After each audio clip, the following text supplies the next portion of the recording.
Hello everyone, welcome to this channel. तो फिर से मैं दोबारा अपना इंट्रो रिपीट कर दूंगा जो आपने पिछले वीडियोस में भी देखा है। तो स्टार्ट करते हैं पहला सवाल। और सवाल करने से पहले यदि आपने सब्सक्राइब नहीं किया है चैनल को तो प्लीज सब्सक्राइब कीजिए चैनल को और इस वीडियो को लाइक जरूर करें। सबसे पहला सवाल हम कर रहे हैं यहाँ पे कि तीन आइडेंटिकल बॉल्स हैं हमारे पास जो कनेक्टेड हैं एक लाइट इनएक्सटेंसिबल स्ट्रिंग से each other as shown in figure and placed over a smooth horizontal table. Length of each string is L. At moment t is equals to 0, ball B is imparted a velocity v0 perpendicular to the string and then system is left on its own. The speed of A at instant just before it collides with C. तो ये हमारे पास तीन particles हैं या तीन balls हैं और इसको टेबल पे रखे खींचा जा रहा है लाइक दिस। इसको वेलोसिटी दी गई है, वेलोसिटी v0 दी गई है इसको। ये तीनों जो है आइडेंटिकल हैं और स्ट्रिंग की जो लेंथ है जो इसको और इसको जोड़ रही है उसकी लेंथ जो है L के बराबर है। अब हमने v0 वेलोसिटी दे दी है और आप क्लियरली देख सकते हैं कि इस पूरा सिस्टम जो है, पूरे सिस्टम पर कोई भी एक्सटर्नल फोर्स नहीं है। हम वेलोसिटी देने के तुरंत बाद की बात कर रहे हैं। हमने वेलोसिटी v0 उसको इंपार्ट कर दी। अब इस पूरे सिस्टम पर इस प्लेन में कोई भी फोर्स नहीं है। पूरे सिस्टम के ऊपर जो भी फोर्सेस हैं वो रस्सी की वजह से है, टेंशन फोर्स, और वो एक इंटरनल फोर्स की तरह काम कर रहा है। इस पे जो टेंशन इस तरफ लगेगी उतना ही टेंशन इस तरफ लगेगा, दोनों एक दूसरे को कैंसिल आउट कर लेंगे। तो क्वेश्चन में कहा है कि जब ये दोनों जो है बॉल एक दूसरे से टकराने को आ रही होती हैं लाइक दिस, एक दूसरे से टकराने वाली होती हैं, तो बताइए इसका वेलोसिटी मैं मान लेता हूं उस समय हो जाता है लेट्स से v1 के बराबर। तो आपको बताना है इनकी जो वेलोसिटी है वो कितनी होने वाली है, कितनी वेलोसिटी इसकी होने वाली है। तो मैं मान लेता हूं कि सिमेट्री से कह सकता हूं कि इसकी वेलोसिटी लेट्स से v2 के बराबर है, तो ये वाली वेलोसिटी भी v2 के बराबर होगी। और क्योंकि ये भी मूव कर रहा है तो ये दोनों vertically upward direction, so not vertically upward, इस डायरेक्शन में भी मूव कर रहे होंगे। तो इस बॉल के पास एक कंपोनेंट वेलोसिटी का v1 भी होगा, इसके पास भी एक कंपोनेंट वर्टिकल इस डायरेक्शन में v1 के बराबर भी होने वाला है। तो दो कंपोनेंट्स वेलोसिटी के हमें मिलेंगे इन दोनों बॉल्स के लिए। अब यदि ये बात और क्लियर आपको करनी है तो आप ऐसे देखिए। तो किसी इंस्टेंट पे यदि मैं देखूं, मैं यहां से थोड़े से समय की बात कर रहा हूं। हम क्या कर रहे हैं, बॉल को ऊपर की तरफ खींच रहे हैं, बॉल को हमने वेलोसिटी दिया आगे, तो रस्सी में टेंशन जो है इस तरीके से लग रही होगी, टेंशन टी, टेंशन टी। अब इस टेंशन टी के यदि आप दो कंपोनेंट्स देखें, एक कंपोनेंट इस तरफ है, एक कंपोनेंट इस तरफ है, टी वाई और टी एक्स, तो इसका मतलब इस बॉल के ऊपर फोर्स इस डायरेक्शन में भी है, इस बॉल के ऊपर फोर्स इस डायरेक्शन में भी है, तो इसका मोशन इस डायरेक्शन में भी होगा और इसका मोशन इस डायरेक्शन में भी होगा। सिमिलर चीज इसके साथ है, दो कंपोनेंट टेंशंस के हैं तो ये ऊपर भी भागेगी, इस तरफ भी भागेगी, और वही हमने कहा है कि इसकी वेलोसिटी इस डायरेक्शन में v2 हो जाती है टकराने से जस्ट पहले, और इस डायरेक्शन में वेलोसिटी v1 हो जाती है टकराने से जस्ट पहले। अब मैं लगाऊंगा conservation of linear momentum because पूरे सिस्टम पर कोई भी एक्सटर्नल फोर्स नहीं है। तो मैं लिख सकता हूं यहां पे पहले मास m वेलोसिटी v0 से ऊपर जा रहा था, सो m v0 is the total momentum. Vertical direction की बात कर रहा हूं, इस डायरेक्शन नॉट वर्टिकल, वर्टिकल होता है ये। तो इस डायरेक्शन में जो है मैं मोमेंटम कंजर्व करूंगा, इसका मोमेंटम लिखूंगा, सो m into v1 plus m into v1 plus m into v1। तो यहां से v1 की वैल्यू आपको मिल जाती है v0 divided by 3, v0 divided by 3। दूसरी बात, conservation of mechanical energy, because पूरे सिस्टम में ना तो कोई कोलिजन अब तक हुआ है, ना ही कोई gravitational force, gravitational potential energy का कोई सीन है, तो मैं काइनेटिक एनर्जी कंजर्व करा सकता हूं। तो बहुत ज्यादा रेडिकल नहीं हो गया क्या? हाँ, तो एक काम करिए, मैकेनिकल एनर्जी कंजर्व करवा दीजिए, बिकॉज ये सेम प्लेन पर हो रही है तो ग्रेविटेशनल पोटेंशियल एनर्जी में कोई भी चेंज नहीं है। तो मैं लिख सकता हूं यहां से half into m into v naught square is equal to half into m into v one square, मैंने इसकी काइनेटिक एनर्जी लिखी, plus half into m into इसकी काइनेटिक एनर्जी लिखूंगा तो हाफ एम नेट स्पीड का स्क्वायर, स्पीड कितनी है v2 square plus v1 square का अंडर रूट, क्या लिखूंगा मैं v1 square plus v2 square का अंडर रूट का स्क्वायर, और यही काइनेटिक एनर्जी उस दूसरे वाले की है तो 2 से मल्टीप्लाई कर दिया। तो मैंने पहले मैकेनिकल एनर्जी लिखी है, बाद में मैकेनिकल एनर्जी लिखी है, दोनों को बराबर कर दिया है। आप देख सकते हैं बिकॉज सेम हॉरिजॉन्टल प्लेन में मोशन हो रहा है तो काइनेटिक एनर्जी को कंजर्व हम करा सकते हैं।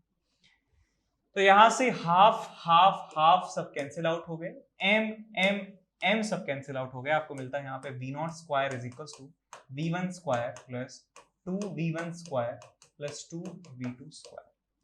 तो यहां से मिल गया आपके पास 3v1 square plus 2v2 square is equal to v0 square.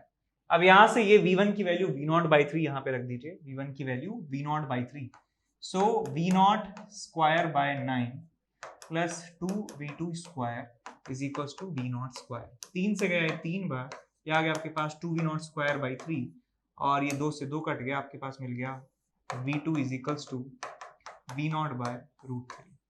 तो हमें v2 मिल चुका है, हमें v1 मिल चुका है, तो मैं उस पार्टिकल, इस पार्टिकल की या इस पार्टिकल की जो नेट स्पीड है बता सकता हूं।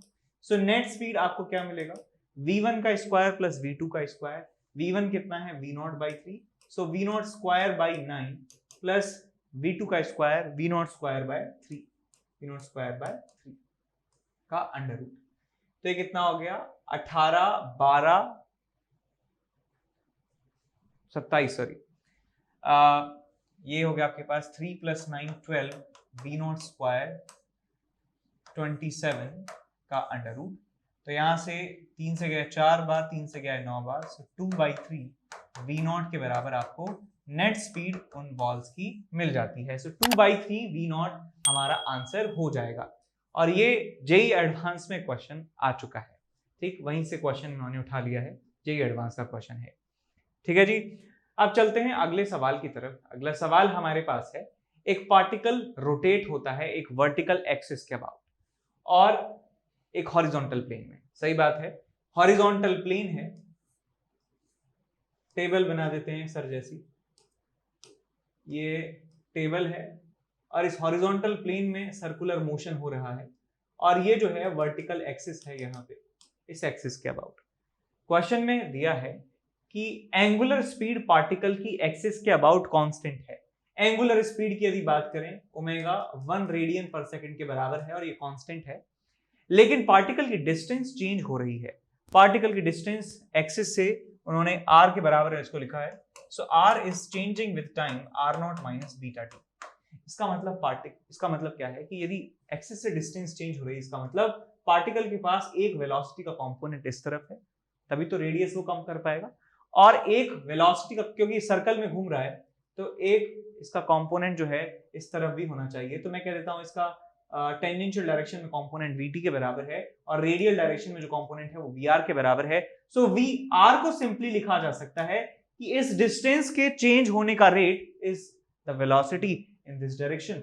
सो vr या v स्मॉल r में लिख सकता हूं, this is nothing but rate of change of this distance r। Differentiate करेंगे तो आपको मिल जाएगा माइनस बीटा। तो यहां से मुझे स्पीड मिल जाती है, स्पीड हो गई आपके पास बीटा। ठीक है, एक स्पीड आपको मिल जाती है। ये वाली जो स्पीड है टेंजेंशियल स्पीड, इस टेंजेंशियल स्पीड और ओमेगा के बीच में रिलेशन हम जानते हैं, vt is equals to r into omega. Omega की वैल्यू 1 के बराबर है, सो r0 माइनस बीटा टी, ये आपको टेंजेंशियल स्पीड की वैल्यू मिल जाती है। अब दोनों स्पीड जो है टेंजेंशियल स्पीड और रेडियल स्पीड एक दूसरे के परपेंडिकुलर हैं, तो हम नेट स्पीड यहाँ पे निकाल सकते हैं कि इसका और इसका रिजल्टेंट हमें निकालना है। तो आप यहाँ से लिखेंगे नेट स्पीड का square is equals to beta का square plus r0 minus beta t का square, r0 minus beta t का स्क्वायर का अंडर रूट। ये नेट स्पीड आपको यहाँ पे मिल जाती है, beta square plus r0 minus beta t का स्क्वायर का अंडर रूट। तो ये ऑप्शन आपका सही हो जाएगा। चले आगे चलते हैं कि एक एक्सपेरिमेंट है जो मेजर करने के काम में आता है internal resistance of a cell by potentiometer. It is found that the balance point is at a length of 2 meter when the cell is shunted by 4 ohm resistance, and the 3 meter is the balancing length when shell is shunted by 8 ohm resistance. Find the internal resistance of the cell. तो आपको ये याद रखना होगा कि potentiometer जब हम इस्तेमाल करते हैं इंटरनल रेजिस्टेंस की कैलकुलेशन करने में, तो क्या सर्किट डायग्राम होता है, क्या उसका प्रोसेस होता है? देखिए आसान है। हमारे पास एक प्राइमरी बैटरी होती है और यहाँ पे एक रियोस्टेट होता है और यहाँ पे होता है हमारे पास एक मोटा वायर, इसका भी कुछ रेजिस्टेंस होता है और यहाँ पे एक और बैटरी है, इसका इंटरनल रेजिस्टेंस है जो हमें कैलकुलेट करना है, इसका ईएमएफ है ई के बराबर और यहाँ पे एक रेजिस्टेंस लगाया जाता है जिसकी वैल्यू हमें पता होती है और ये सब एक गैल्वेनोमीटर से अटैच कर दिया जाता है और जो यहाँ पे हम टच कराते हैं इस वायर पर। तो हम इस गैल्वेनोमीटर से कनेक्टेड जो जॉकी है, इस जॉकी को मूव करवाते हैं और जॉकी को इस वायर पर तब तक मूव करवाएंगे जब तक हमें गैल्वेनोमीटर में जीरो डिफ्लेक्शन नहीं मिलता है। अब देखिए बेटा, यदि मान लीजिए गैल्वेनोमीटर में आपको जीरो डिफ्लेक्शन मिल चुका है, यानी करंट जा रहा है जीरो के बराबर और ये लेंथ आपको मिल चुकी है एल के बराबर, तो इसका मतलब क्या है कि यदि करंट इस ब्रांच में से नहीं जा रहा है तो इस ब्रांच में से भी कोई करंट नहीं आ रहा है, तो इस वाली ब्रांच में से भी कोई करंट नहीं आ रहा होगा। ये बात हम कह सकते हैं। इसका मतलब जो सर्किट आपके पास बचा है वो नीचे वाला सर्किट है जिसमें करंट फ्लो हो रहा होगा। तो मैं कह सकता हूं कि इस नीचे वाले सर्किट में, सेकेंडरी सर्किट में करंट फ्लो हो रहा होगा इस तरीके से और उस करंट की वैल्यू कितनी होने वाली है, टोटल ईएमएफ कितना है E divided by total resistance कितना है आर प्लस कैपिटल आर। और मैं दूसरी बात क्या कह सकता हूं, बिकॉज हमें इतनी लेंथ के वायर पे जीरो करंट मिला है, इसका मतलब जो पोटेंशियल डिफरेंस इस सेल के अक्रॉस है वही पोटेंशियल डिफरेंस इस रेजिस्टर के अक्रॉस है, वही पोटेंशियल डिफरेंस इस वायर के इस छोटे से सेक्शन के अक्रॉस है।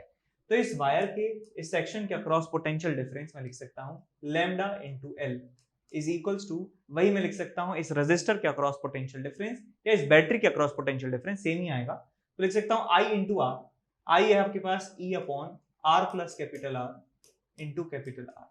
तो ये इक्वेशन हमें मिल जाती है, ये इंटरनल रेजिस्टेंस निकालने के लिए फॉर्मूला हम इस्तेमाल करते हैं। अब यहां पे देखिए 2 मीटर बैलेंसिंग लेंथ है, जब 4 ओम का रेजिस्टर लगाया जाता है यहाँ पे, तो मैं यहाँ पे रखूंगा वैल्यू लैम्डा, ये सब प्राइमरी सर्किट की वैल्यूज पे डिपेंड करता है, तो ये हमने जब चेंज नहीं किया है तो लैम्डा चेंज नहीं होगा। So lambda into 2 metre is balancing length is equal to E, resistance लगाया है 4 ohm divided by R plus 4, equation number 1।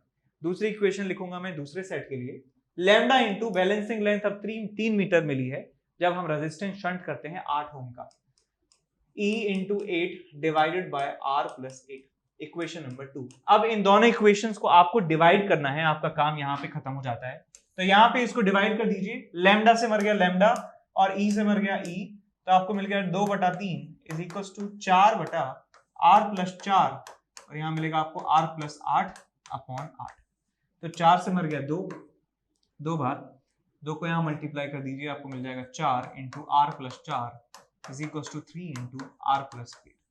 So you will get 4r plus 16 is equals to 3r plus 24. तो यहाँ से आपको मिलता है r is equal to 8. So 8 ओम के बराबर इंटरनल रेजिस्टेंस आपको यहाँ पे मिल जाता है। So आंसर हमारा 8 ओम के बराबर आ जाता है। ठीक है, समझ गए, याद रहेगा। और यदि आपको ये पहले नहीं आता था तो जरूर इस फॉर्मूले को याद रखें, lambda L is equal to E R upon R plus R, और आपको ये पूरा पढ़ना है तो हमारे चैनल पे प्लेलिस्ट तो नहीं है इसका अभी तक, लेकिन वीडियो में सर्च कर सकते हैं इलेक्ट्रिकल मेजरिंग इंस्ट्रूमेंट लिखकर, आपको दिख जाएंगे वीडियोस, जितने भी इंस्ट्रूमेंट हैं, galvanometer, ammeter, potentiometer, metre bridge, इन सब के बारे में आपको डिटेल से बताया हुआ है, तो जरूर जाके देखें यदि आपको पहले से नहीं आता है तो।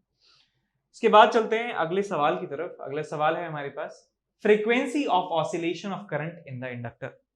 तो यहाँ पे हमारे पास कैपेसिटर है, यहाँ पे हमारे पास इंडक्टर है, इंडक्टर का जो इक्विवेलेंट होता है रेजिस्टर की तरह बिहेव करता है, तो L और 2L सीरीज में लगे हैं तो ये 3L बन जाएगा आपके पास, और यहाँ पे जो इनका इक्विवेलेंट हो जाएगा आपके पास 3C, तो यहाँ से मैं लिख सकता हूँ कि जो फ्रीक्वेंसी ऑफ ऑसिलेशन है वो हो जाएगा 1/2π अंडर रूट ऑफ 1/LC, तो आ जाएगा आपके पास 9LC, आ जाएगा आपके पास 1/3 बाहर जाएगा तो 6 बन जाएगा 1/6π 1/√LC। तो ये आपको फ्रीक्वेंसी मिलने वाली है, बी ऑप्शन आपका सही हो जाएगा। इसके बाद हम चलते हैं अगले क्वेश्चन नंबर 6 की तरफ, जिसमें दिया है कि 4 पैरेलल लार्ज प्लेट्स हैं separated by equal distance d are arranged as shown in figure. The area of the plate is s। Find the potential difference between the plates b and c if the plate b is given charge q। तो plate b के ऊपर जो charge है वो q के बराबर दिया गया है। ये वाली जो दोनों प्लेट्स हैं इनको ग्राउंड कर दिया गया है। इसका मतलब पोटेंशियल दोनों का 0 के बराबर है और पोटेंशियल सेम भी है। तो मैं कह सकता हूं कि ये कैपेसिटर ही है। दो कंडक्टर यदि किसी फाइनाइट सेपरेशन पर रखे हुए हों तो हम कहते हैं कि वो कैपेसिटर है। तो मैं यहां पे लिखूंगा कि प्लेट ए और प्लेट डी ये एक ही बात है, बिकॉज इनका पोटेंशियल सेम है और 0 है। यहां पे इनको ग्राउंड कर दीजिए। अब ए और बी के बीच में एक कैपेसिटर बन रहा है। यहाँ पे आप एक लिख दीजिए बी, यहाँ पे लिख दीजिए सी। सो ए और बी के बीच में एक कैपेसिटर बन रहा है। इसका कैपेसिटेंस कह सकता हूं सी के बराबर है S epsilon naught divided bye D. इसकी वैल्यू ए और बी के बीच में कैपेसिटर हो गया, बी और सी के बीच में कैपेसिटर है, बी और सी के बीच में एक कैपेसिटर है, और सी और डी के बीच में कैपेसिटर है। डी का मतलब एक, तो यहाँ पे एक कैपेसिटर है। ठीक, हमने चार्ज दिया है बी की प्लेट को। तो यहां पे मैंने बी को चार्ज दिया है, तो इस क्यू, तो इसका कुछ पार्ट इस लेफ्ट वाले फेस पर आएगा और इसका कुछ पार्ट जो है राइट वाले फेस पे आएगा। तो मैंने मान लिया कि राइट वाले फेस पे इसका जो पार्ट है वो x के बराबर आता है और यहाँ पे q माइनस एक्स के बराबर आपको चार्ज मिलता है। अब हम जानते हैं कि ये जो दोनों कैपेसिटर हैं सीरीज कॉम्बिनेशन में है, तो यहाँ पे यदि x आया है तो यहाँ पे भी चार्ज कितना आएगा, x के बराबर, यहाँ माइनस एक्स, यहाँ minus x, x minus x, x minus x, और यहाँ पे q माइनस एक्स है तो यहाँ पे आ जाएगा minus of q minus x. ठीक, तो हमें क्या करना है, यहाँ पे हमें करना ये है कि पोटेंशियल डिफरेंस निकालना है प्लेट B और C के बीच में। पहली बात तो ये है potential difference between B and C, यानी कि इस कैपेसिटर के अक्रॉस आपको पोटेंशियल डिफरेंस निकालना है। तो मैं यहाँ पे कह सकता हूं कि इस कैपेसिटर के ऊपर चार्ज कितना है, x के बराबर, इसका कैपेसिटेंस कितना है वो भी मालूम है। तो मैं यहाँ पे Q is equal to CV वाला फॉर्मूला इस्तेमाल कर सकता हूँ। चार्ज है इसके पास Q और C की वैल्यू कितनी है आपके पास, S epsilon naught divided by D। लेकिन अब हमें क्या नहीं पता है, हमें नहीं पता है कि x की वैल्यू कितनी है। तो x की वैल्यू निकालने के लिए आप क्या कर सकते हैं कि देखिए ये जो कैपेसिटर है और ये जो कैपेसिटर है आपस में पैरेलल में लगे हुए हैं। इसका मतलब पोटेंशियल डिफरेंस इसके अक्रॉस जो है और जो इसके अक्रॉस पोटेंशियल डिफरेंस है वो बराबर होना चाहिए। तो मैं इस कैपेसिटर के अक्रॉस पोटेंशियल डिफरेंस लिख रहा हूं Q minus x divided by C, और ये किसके बराबर होना चाहिए, इस पे टोटल चार्ज कितना है x डिवाइडेड बाय इसका टोटल कैपेसिटेंस कितना हो जाएगा, C और C पैरेलल सीरीज में C/2। सो C से C कैंसिल आउट हो गया, 3x आ गया आपके पास Q के बराबर, x आ गया आपके पास Q/3 के बराबर। तो x की वैल्यू यहां से उठा के यहां रख दीजिए तो आपको मिल जाएगा QD/3s एप्सिलॉन नॉट। तो ये पोटेंशियल डिफरेंस आपको मिल जाएगा इस कैपेसिटर के अक्रॉस या प्लेट B और C के बीच में। So answer QD/3 epsilon not s, ये ऑप्शन सही हो जाएगा। समझ गए? इसके बाद हम चलते हैं अगले सवाल की तरफ। अगला सवाल हमारे पास है कि एक इलेक्ट्रिकल हीटर है जिसको प्लेस किया गया है एक कमरे के अंदर, और जिस कमरे में दीवारों का जो टोटल एरिया है वो 137 मीटर स्क्वायर के बराबर है। टोटल एरिया है 137 मीटर स्क्वायर। समझ गए? 4 दीवारें हैं, चारों दीवारों का जो टोटल एरिया है 137 मीटर स्क्वायर दिया है। उस घर के अंदर का टेम्परेचर 20 डिग्री सेल्सियस मेंटेन्ड है और बाहर का टेम्परेचर -10 डिग्री सेल्सियस के बराबर है। तो अंदर का टेम्परेचर 20, बाहर का टेम्परेचर -10, मतलब बहुत सर्दी पड़ रही है यहाँ पे। The walls are made up of 3 composite materials. The innermost layers is made up of wood of thickness this much centimeter, middle layer of cement, and last layer, exterior layer is of exterior layer किससे बनी है, brick से बनी है, और जिसकी जो लंबाई है वो 25 सेंटीमीटर के बराबर है। तो दीवार की मोटाई को 3 हिस्सों में बांट रखा है यहाँ पे। तो मैं कहूँ कि ये टोटल आपके पास ये है आपका पूरा दीवार, और हम यहाँ बैठे हैं घर में, चारों तरफ इस तरीके की मोटी मोटी दीवार हो रखी है, पेरीमीटर हो रखी है, और इस दीवार में 3 कॉम्पोजिट मटेरियल्स का इस्तेमाल किया गया है। पहले हमारे पास है वुड, और वुड जो है 2.5 सेंटीमीटर का थिकनेस है। वुड का थिकनेस जो है 2.5 सेंटीमीटर। उसके बाद है हमारे पास सीमेंट, सीमेंट लगाया है, और सीमेंट, ये वुड है, ये सीमेंट है, सीमेंट 1 सेंटीमीटर थिक है और उसके बाद ईंटें लगाई गई हैं, ईंटें जो हैं कितनी है 25 सेंटीमीटर ईंट है। समझ गए यार कि क्या किया है, ईंटों से लकड़ी को जोड़ दिया है सीमेंट की सहायता से, तो हमारे पास 3 लेयर्स बन जाती हैं। तो हीट हम जानते हैं हायर टेम्परेचर से लोअर टेम्परेचर की तरफ फ्लो होती है। तो हीट हायर टेम्परेचर कौन सा है 20 डिग्री सेल्सियस, लोअर टेम्परेचर कौन सा है -10 डिग्री सेल्सियस। तो हीट का फ्लो जो है वो हायर टेम्परेचर से लोअर टेम्परेचर की तरफ हो रहा होगा। तो इस तरीके से हीट अंदर से बाहर जा रही है, अंदर से जा रही है हीट बाहर। और तो आप देख सकते हैं कि कितना जो डिस्टेंस है हीट को चलना पड़ रहा है, कितना डिस्टेंस चल रही है energy, 2.5 centimetre plus 1 centimetre plus 25 centimetre, इतना डिस्टेंस ट्रेवल करना पड़ रहा है। और क्रॉस सेक्शन एरिया की बात करें, कितने क्रॉस सेक्शन एरिया की, तो ये तो छोटा सा सेक्शन हुआ वॉल का, तो जितना टोटल वॉल का एरिया है उतने एरिया से हीट को बाहर जाना पड़ रहा है और हर बार उसको इतना टोटल डिस्टेंस ट्रेवल करना पड़ रहा है। आगे सवाल पढ़ते हैं। Assume that there is no loss of heat through any other way.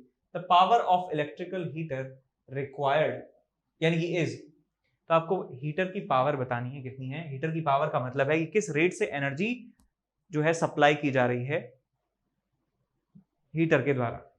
तो पहली बात मैं कह सकता हूं स्टेडी स्टेट में, स्टेडी स्टेट आ चुकी है, स्टेडी स्टेट आ चुकी है, जितने भी पार्ट्स हैं उनका टेम्परेचर कांस्टेंट हो चुका है। दीवारें जो हैं, दीवारों का टेम्परेचर 20 डिग्री सेल्सियस कांस्टेंट हो चुका है। बाहर जो सराउंडिंग है या ये वाली जो लेयर है, यहाँ का टेम्परेचर -10 डिग्री सेल्सियस फिक्स हो चुका है। यहाँ का भी कुछ और टेम्परेचर होगा, टेम्परेचर फिक्स हो चुका है। स्टेडी स्टेट में जितनी हीट हीटर के द्वारा सप्लाई की जा रही है उतनी हीट जो है बाहर की तरफ जा रही है। यदि हीटर से सप्लाई ज्यादा होगी, बाहर जाएगा कम, तो टेम्परेचर बढ़ने लगेगा, और हीटर से सप्लाई होगा कम, बाहर जाएगा ज्यादा, तो इसका मतलब टेम्परेचर गिरने लगेगा। लेकिन क्वेश्चन में कहा है कि टेम्परेचर मेंटेन है, इसका मतलब मैं कह सकता हूं कि power supplied by the heater is equal to power जो यहां से निकल के गई है। तो मैं यहां पे फोरियर लॉ ऑफ कंडक्शन इस्तेमाल कर सकता हूं, dq by dt is equal to ka delta t by l, ka delta t by l, या फिर मैं यहां पे लिख सकता हूं delta t upon r equivalent, ये वाला फॉर्मूला इस्तेमाल कर सकता हूं। यही रेट ऑफ हीट फ्लो है, इसी को पावर कहते हैं। तो यही हीटर की पावर है, जितनी पावर से हीट बाहर निकल रही है इस दीवारों में से, उतनी ही पावर हीटर की हमारे पास है। तो डेल्टा टी तो मुझे पता है, लेकिन इक्विवेलेंट रेजिस्टेंस नहीं पता है इन दीवारों का। इक्विवेलेंट रेजिस्टेंस का फॉर्मूला क्या है, L अपॉन के। तो ये तीनों जो हैं, इनको मैं 3 इंडिविजुअल रेजिस्टर मान सकता हूं, और इन तीनों जो हैं सीरीज कॉम्बिनेशन में लगे हैं। तो मैं यहां पे लिखूंगा कि R equivalent is equal to L1 upon K1 A plus L2 upon K2 into A plus L3 upon K3 into A, because area सबका सेम है। जितनी लेयर लकड़ी की है, जितना एरिया लकड़ी का लगा है, उतना ही एरिया सीमेंट का है, उतना ही एरिया ब्रिक्स का है।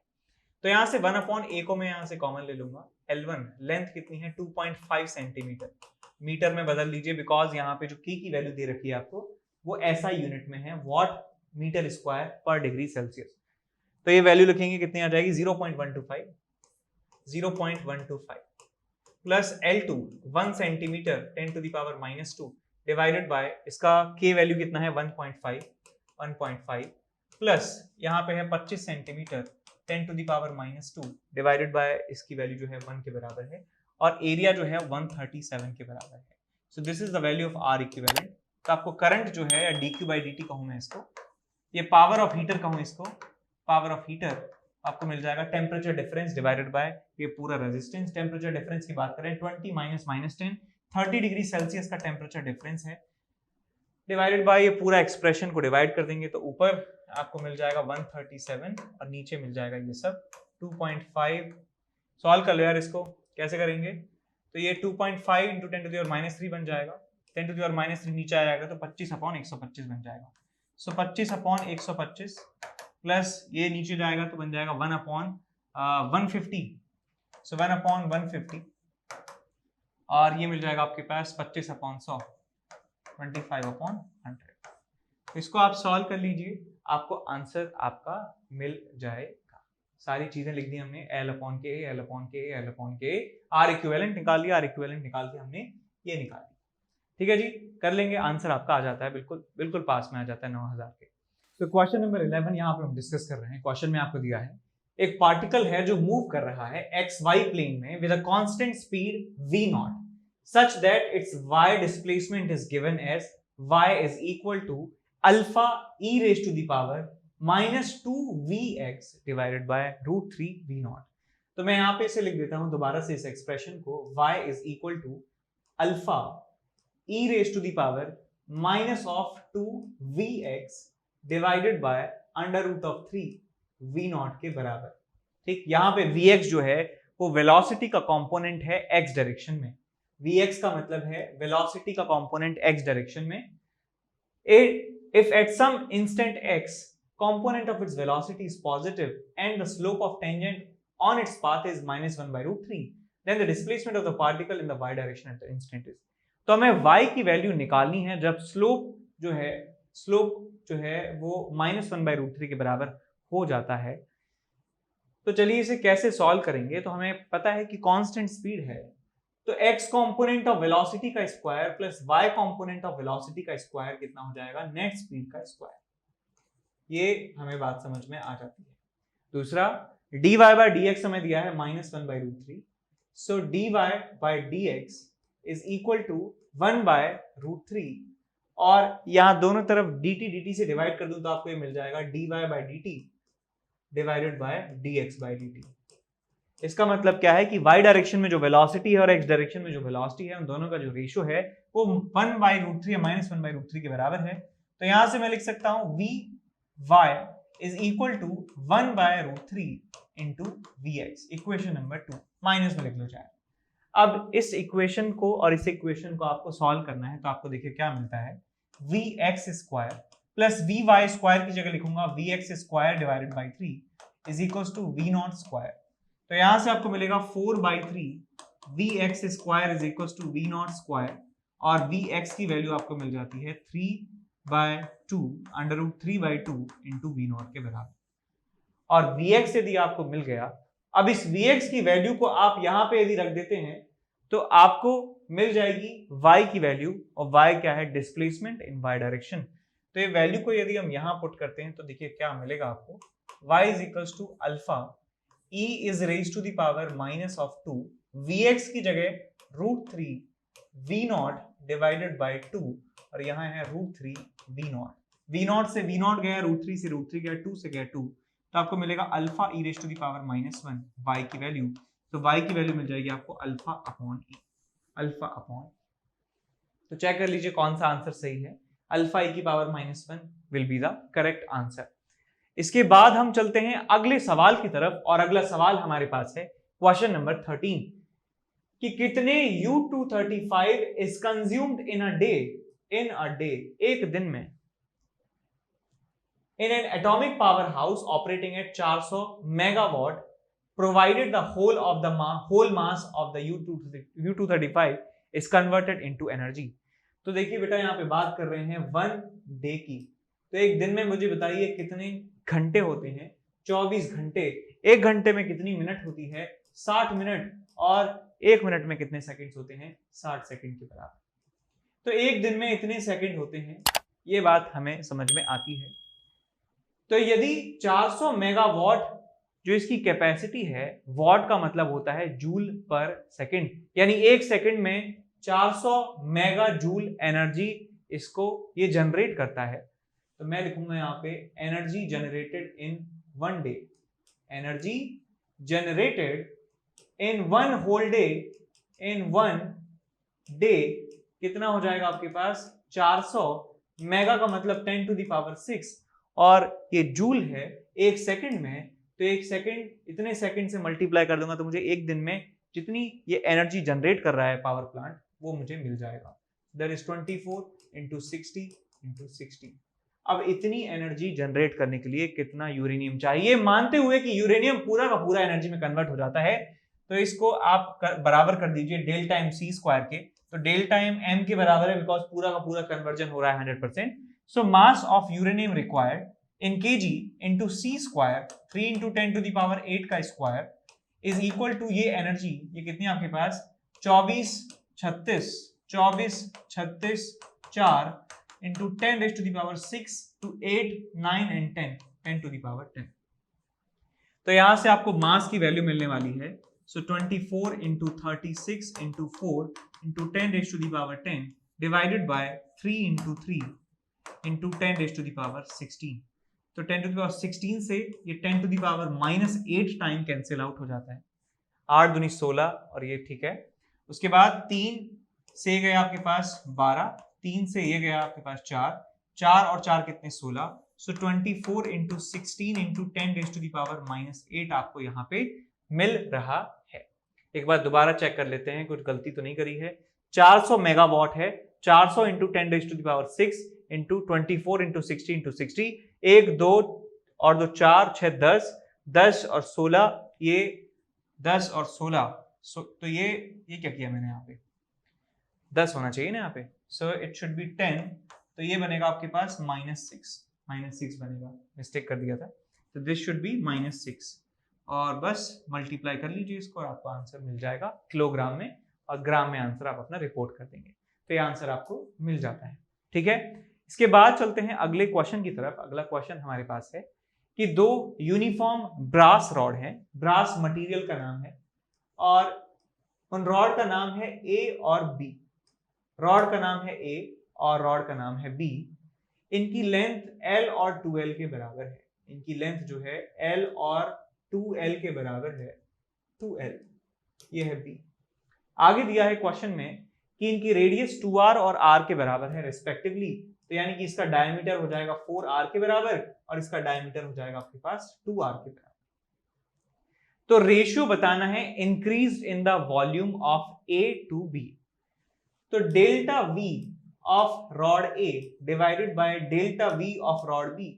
तो हमने ये वॉल्यूमेट्रिक एक्सपेंशन में सीखा है कि चेंज इन वॉल्यूम होता है original volume into gamma into delta T. तो ओरिजिनल वॉल्यूम इसका कितना है, area into length, A into length और into gamma delta T divided by area of rod B into length of rod B into gamma same रहेगा because material same है, delta T same temperature change किया है। Delta T gamma से gamma delta T cancel out हुआ। Area को लिख सकता हूं मैं, एरिया है आपके पास पाई इंटू 2r का स्क्वायर इंटू लेंथ कितना है L डिवाइडेड बाय इसका वॉल्यूम लिखना है मुझे। तो volume area into length, area कितना है आपके पास पाई r स्क्वायर इंटू लेंथ कितना है 2L। तो L से L कैंसिल आउट हुआ और पाई से पाई कैंसिल आउट हो गया। तो आपको मिल जाएगा यहाँ से 4r square divided bye 2r square, आपको मिल जाएगा 2/1। तो आपको आंसर मिल जाता है delta VA by delta VB is equal to 2:1। इसके बाद हम चलते हैं अगले सवाल की तरफ। अगला सवाल हमारे पास है कि अर्थ की डेंसिटी को यूनिफॉर्म मानते हुए, अर्थ की डेंसिटी को यूनिफॉर्म मानते हुए और रेडियस उसका कैपिटल R मानते हुए आपको बताना है कि acceleration due to gravity at distance d above the surface is same as acceleration due to gravity at a distance d below the surface if d is equals to under root of x minus 1/2 into r, find the value of x। तो ये सवाल काफी घिसा पिटा है, लेकिन फिर भी 4-5 steps तो हो ही जाते हैं इसमें, तो that makes it perfect for JEE Main। तो यहाँ पे ये कह रहे हैं कि इस सरफेस से d डिस्टेंस ऊपर, सरफेस से d डिस्टेंस ऊपर जो ग्रेविटेशनल एक्सेलरेशन है, या कहूं कि इस अर्थ का ग्रेविटेशनल फील्ड है जो है वो इसके अंदर डी डिस्टेंस पे। हम आए इलेक्ट्रोस्टैटिक्स वाले बैकग्राउंड से, तो हम जानते हैं सेंटर से इसकी डिस्टेंस है r प्लस डी और इसकी डिस्टेंस कितनी है सेंटर से r माइनस डी। ये एक सॉलिड स्फीयर है, तो मैं लिख सकता हूं फील्ड का फॉर्मूला बराबर करना है बेसिकली आपको। So GM divided by r plus d का square is equal to GMR minus R cube. ये हमने ग्रेविटेशनल फील्ड्स आपस में बराबर कर दिए, ठीक है, बिकॉज हम इतने मैच्योर हो चुके हैं कि वो फॉर्मूले नहीं लिखने आपको, डेप्थ में इतना है और देख लो आपकी मर्जी है ना। तो दोनों बराबर करने हैं, GM से GM कैंसिल आउट हो गया, इसको इधर ले जाइए तो आपको मिलेगा R cube is equal to R minus D और याद आएगा आपके पास R square plus D square plus 2RD। तो इसको ओपन कर लीजिए, तो आपको मिल जाएगा यहाँ से R cube is equal to R cube plus R d square plus 2r² d और minus of d R square minus of d cube minus of 2r/d²। तो यहां से आर क्यूब से आर क्यूब कैंसिल आउट हो जाता है और are d square और 2r/d² ये इधर आ जाएगा, बन जाएगा r/d²। तो ये और ये कैंसिल आउट हो गया। डी क्यूब जो है माइनस में है, ये भी आ जाएगा इधर डी क्यूब और 2r²d और ये माइनस r²d, तो यहां मिलेगा आपको r²d इज इक्वल टू 0। तो यहां से D D D D D हटा देंगे, तो मिल जाएगा आपको d² plus r/d minus of r² is equal to 0। अब यहाँ पे आप श्रीधराचार्य मेथड लगा सकते हैं d की वैल्यू निकालने के लिए। d is equal two plus minus b plus minus b² minus 4ac divided by 2a. So you will get minus r plus minus under root of 5r divided by 2. So you will get under root of 5 minus 1 into r divided by 2. ये आपको d की वैल्यू मिल जाती है और यहाँ पे आप चेक कर सकते हैं ये under root x minus 1/2 into R की फॉर्म में दिया है। इसका मतलब यहाँ पे अंडर रूट 5 है, यहाँ पे अंडर रूट x है। इसका मतलब x की वैल्यू कितनी आ जाएगी, 5 के बराबर आपको मिल जाती है x की वैल्यू। ठीक है, इसके बाद चलते हैं अगले सवाल की तरफ जिसमें दिया है a block of mass capital N is placed on a smooth horizontal surface and it's pulled by a light spring as shown in figure. एक हल्की स्प्रिंग के द्वारा इस ब्लॉक को खींचा जा रहा है। If the ends A and B of the spring are moving with velocity 4 meter per second and 2 meter per second respectively, and the rate at which spring energy is increasing at 20 joule per second, तो बताइए कि spring force की value जो है कितनी होने वाली है। तो इस स्प्रिंग को आप ध्यान से देखिए बेटा, ये स्प्रिंग जो है, स्प्रिंग का ये वाला हिस्सा जो है वो A है जिसकी वेलोसिटी है आगे की तरफ VA is equal to 4 metre पर सेकेंड। इसका ये वाला जो एंड है इसका नाम है B और इसकी वेलोसिटी है VB is equal to 2 metre पर सेकेंड। अब क्योंकि B इस ब्लॉक से जुड़ा हुआ है तो इस ब्लॉक की वेलोसिटी भी कितनी हो गई, 2 मीटर पर सेकेंड। अब देखिए ये वाला एंड तेज जा रहा है, ये वाला एंड धीरे जा रहा है। यदि 1 सेकंड की बात करूं तो ये वाला एंड 4 मीटर जाएगा, ये वाला एंड 2 मीटर जाएगा। अंत में 2 मीटर इस स्प्रिंग की लंबाई जो है बढ़ जाएगी। देख सकते हैं, या फिर आप ऐसे सोच लीजिए, यदि मैं B को रेस्ट पे मान लेता हूं, B के रेस्पेक्ट में बात करता हूं, so with respect to B आप देख सकते हैं B यहाँ पे है रेस्ट पे और A जो है वो मूव कर रहा है VAB स्पीड से व्हिच इज 2 मीटर पर सेकेंड। तो इसका मतलब अल्टीमेटली इसकी जो लंबाई है स्प्रिंग की वो बढ़ती जा रही है। स्प्रिंग की लंबाई बढ़ रही है तो स्प्रिंग के अंदर जो स्टोर्ड एनर्जी है वो भी बढ़ रही है और उसका रेट आपको दिया है 20 जूल पर सेकेंड के बराबर। तो मैं जानता हूं स्प्रिंग की पोटेंशियल एनर्जी होती है हाफ के x² के बराबर और du/dt यदि आप निकालें तो आपको मिलेगा यहाँ से kx dx/dt। dx जो है वो स्प्रिंग में एक्सटेंशन है। स्प्रिंग की जो लेंथ है वो किस रेट से चेंज हो रही है, मैं कह सकता हूं 2 मीटर पर सेकेंड से स्प्रिंग की लेंथ जो है चेंज हो रही है। समझ गया कि स्प्रिंग की जो टोटल लेंथ है वो किसके बराबर है, नेचुरल लेंथ प्लस एक्सटेंशन के बराबर। सो dl/dt यदि आप निकालेंगे तो आपको मिलेगा 0 प्लस dx/dt और dx/dt क्या है, एक्सटेंशन रेट से जो चेंज हो रहा है उस रेट से ही उसकी लेंथ चेंज हो रही है। इसका मतलब dl/dt dx/dt सब बराबर है।